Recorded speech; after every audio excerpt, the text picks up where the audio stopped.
A former Family Channel YouTuber has just been sentenced to 60 years in prison. Well, technically she'll be let out after 30 years, but that's still quite a long time. Ruby Franke used to showcase her family on the YouTube channel called 8 Passengers, which was a typical family vlogging channel that made content around her 6 children, Ruby and her husband. Disturbingly, viewers had noticed in the videos that a few of the punishments she issued to her children were a bit extreme. It turns out those viewers would be unfortunately proven correct when Ruby was eventually arrested on 6 counts of second-degree aggravated child abuse, which was lowered to 4 counts in a plea deal. There's a lot to cover, so let's jump right in. I think that most casual observers feel that there is something weird with YouTube family channels. There is something so unsettling about a family filming their daily lives and forcing their kids into the spotlight for YouTube clout and money. Still, that's not to say that every family channel is as bad as 8 Passengers, but just as a baseline, know that people kind of find this content creepy. At the time, I'd seen a few videos being made about the 8 Passengers family, mostly covering how people were concerned that there could be something dark going on behind the scenes, since the punishments they would give their kids seemed to be a bit more than just old-fashioned. One particular instance I remember people being worried about was that they apparently took away their child's bedroom for 6 months as a punishment. At the time though, I think most people just assumed that it was something being played up for the camera, despite the insistence of a vocal portion of the community. Usually, the most vocal side of any community is wrong, but in this case, they didn't know how right they were. One day, a neighbor opened their door to find an obviously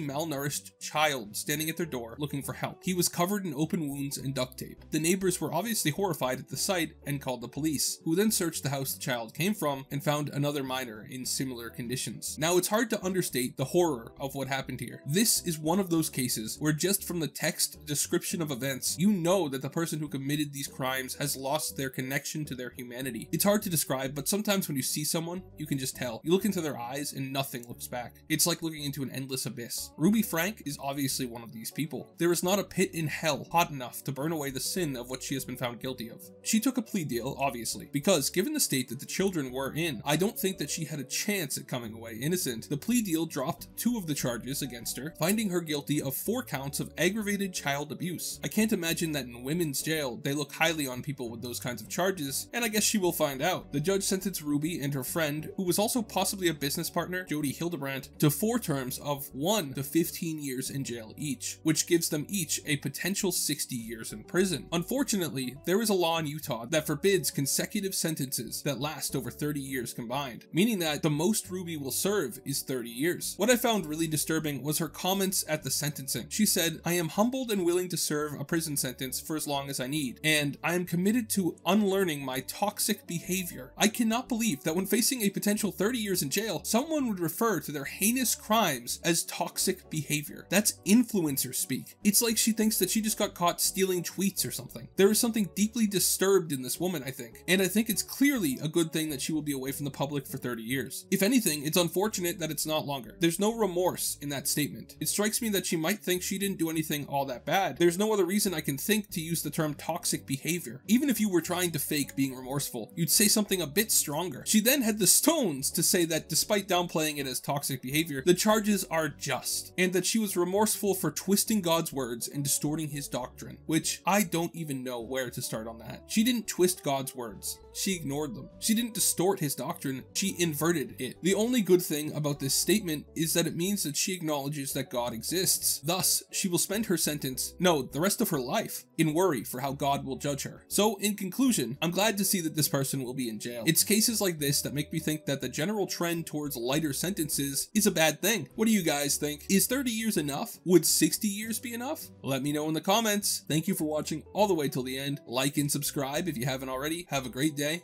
and God bless you.